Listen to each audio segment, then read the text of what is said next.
In this lecture, we are going to discuss the analysis of statically determinate trusses using the method of joints.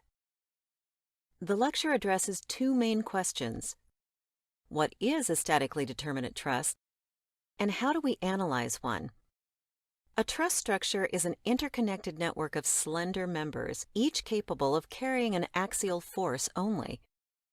The force is either compressive or tensile. Theoretically speaking, no shear force or bending moment is present in truss members. Here are a few truss configurations usually seen in building roofs and bridges. Howe truss, Warren truss, Pratt truss, and K truss.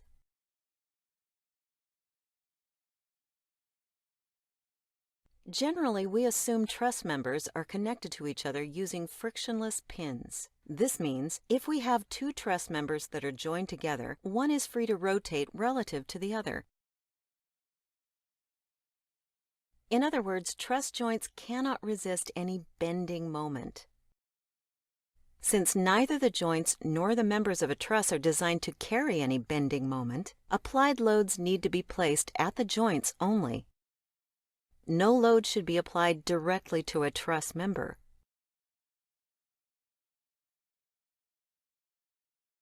Here is a simple truss structure with 5 members. The frictionless joints of the truss are labeled A, B, C, and D. The truss is subjected to a horizontal force of 5 newtons at joint C. The entire structure rests on a pin support at B and a roller support at A. The truss is said to be statically determinate if its member forces can be calculated solely using the equilibrium equations.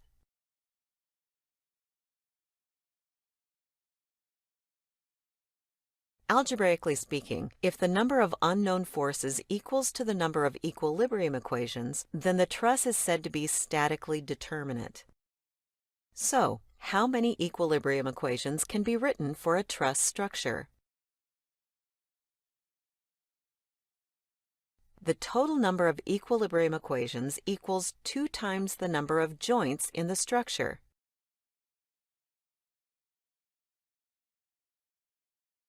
If the truss has 4 joints, we can write 8 equilibrium equations for it. Why 2 times the number of joints? I'm going to answer that question in a minute. For now, let's just accept it as a fact. But what about the number of unknown forces? How many of them do we have?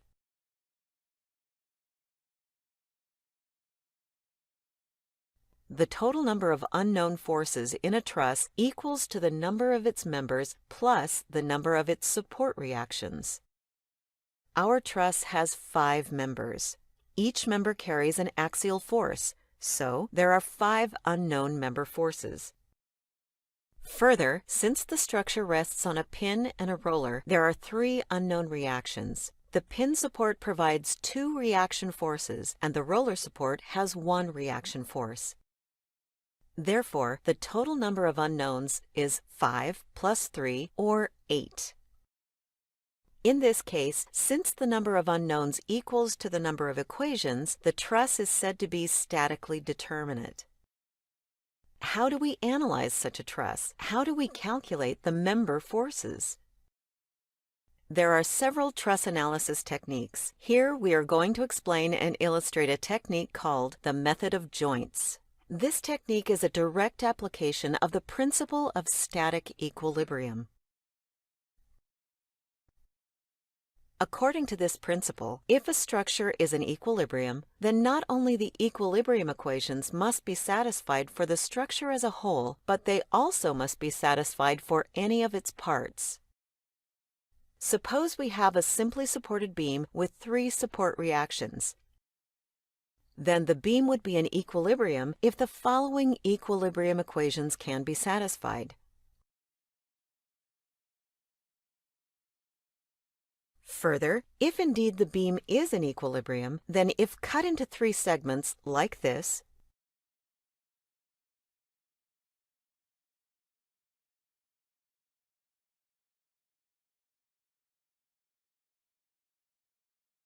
the equilibrium equations must also be satisfied for each segment.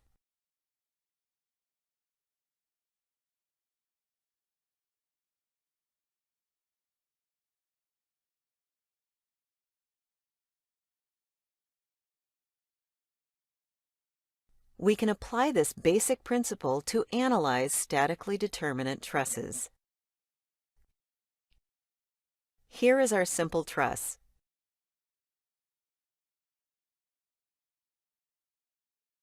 Let's draw the free body diagram of the entire structure. Keep in mind that each truss member carries an axial force only.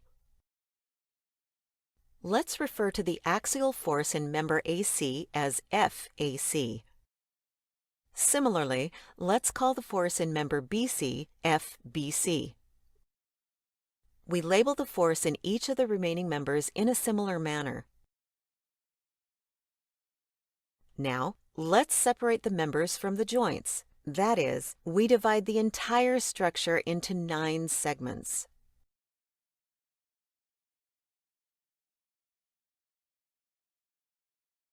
There are 5 member segments and 4 joint segments. Let's look at the segment containing member AC. We know that the member carries an axial force, but we don't know the magnitude of the force. We also don't know if the force is compressive or tensile. Since I want to draw the free body diagram for the segment, I need to assume a direction for the force. I'm going to assume the member carries a tensile force. So, the free body diagram for the segment looks like this. The only force present in this diagram is the unknown tensile force, which we have labeled FAC.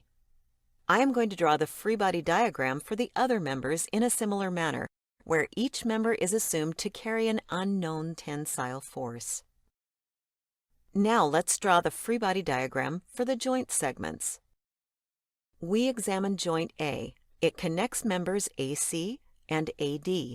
Since member AC is attached to the joint, the axial force in the member also acts on the joint. We show this by placing FAC on the joint. Note how this joint force acts in the opposite direction to the same force acting on member AC. This is the case because the two forces must cancel each other out. That is, if we reconnect member AC to joint A, the sum of the internal forces must vanish. This could happen only if the two forces act in the opposite directions so that they would add up to 0. There is one more member force acting on the joint, the force in member AD. Again, we place this force at A in the opposite direction to the force shown on member AD. This completes the free body diagram of joint A. At joint B, there are 2 member forces, the force in member BC and the force in member BD. Joint C has 3 member forces acting on it. The force in member AC, the force in member BC, and the force in member CD. At joint D, there are 3 member forces, FAD, FBD, and FCD. Now we have the complete free body diagram for each member and joint. As I mentioned before, for the entire truss to be in equilibrium, each truss member must be in equilibrium, and each joint must be in equilibrium. We can easily see that the equilibrium equations are satisfied for each member. The 2 force vectors shown in each member cancel each other out, that is, their sum equals 0. And since there is no bending moment or shear force acting on the member, the moment equilibrium equation is automatically satisfied. Now let's turn our attention to the joints.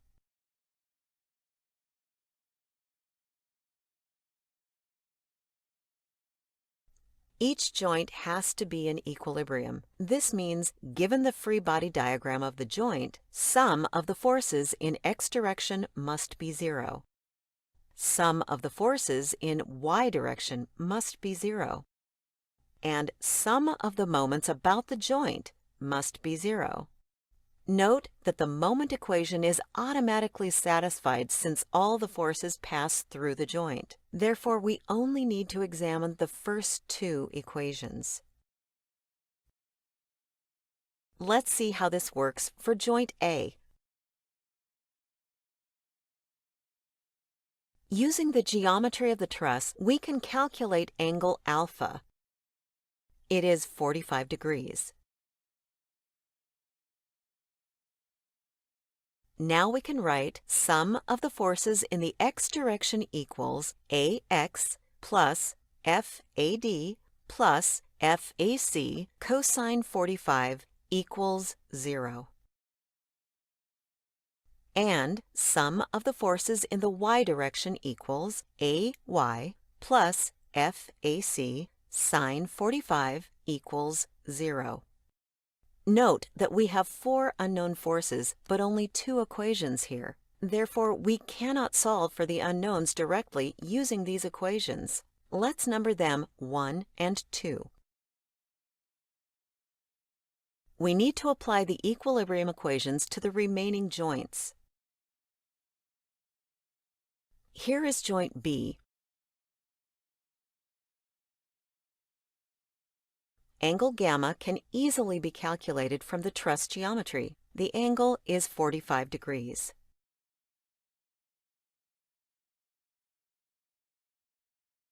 Here, the equilibrium equations are sum of the forces in the x direction equals negative FBD minus FBC cosine 45 equals 0. Sum of the forces in the y direction equals BY plus FBC sine 45 equals 0. Let's number these equations 3 and 4. For joint C, we get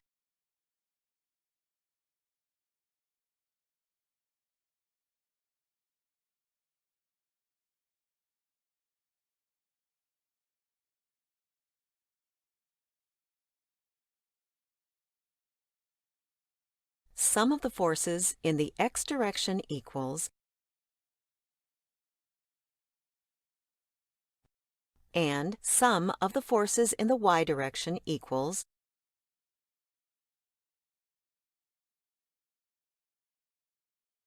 these equations we label 5 and 6.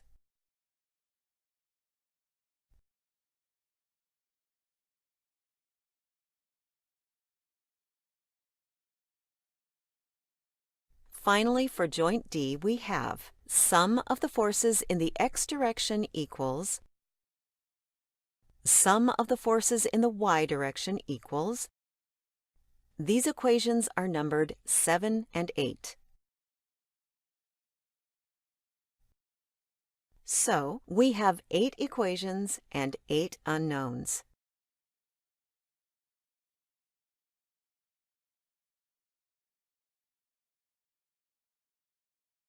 We formulated 2 equations per truss joint. Therefore, the number of equations equals 2 times the number of joints.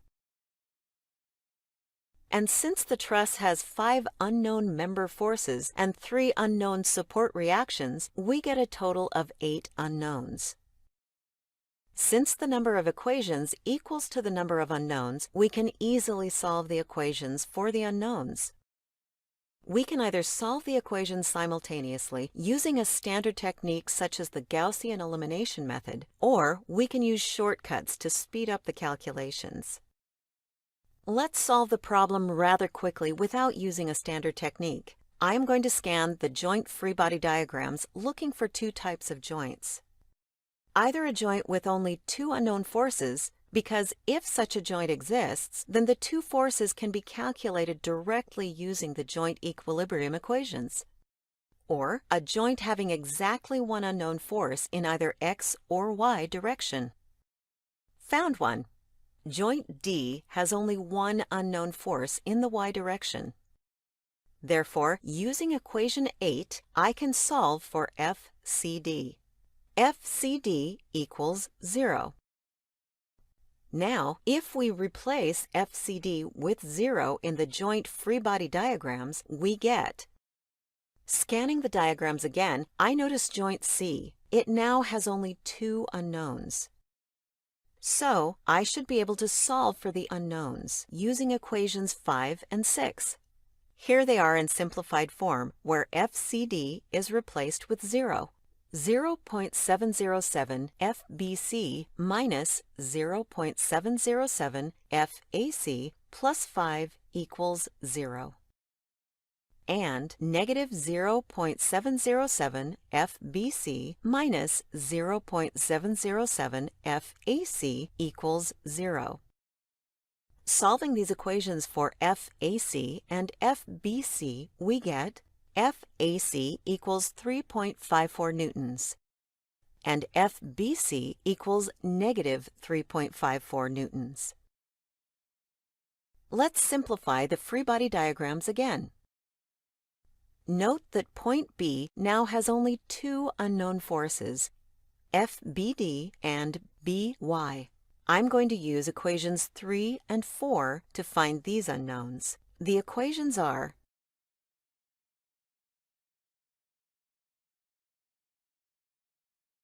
solving them for the unknowns, we get By equals 2.5 newtons. FBD equals 2.5 newtons. Now, if we examine joint D, we can clearly see that FAD is also equal to 2.5 newtons.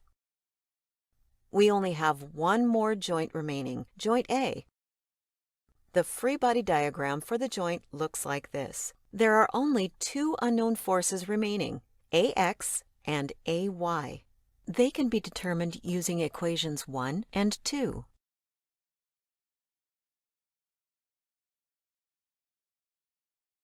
AX equals negative 5 newtons. AY equals negative 2.5 newtons. The negative sign here means that the assumed direction for the force is incorrect.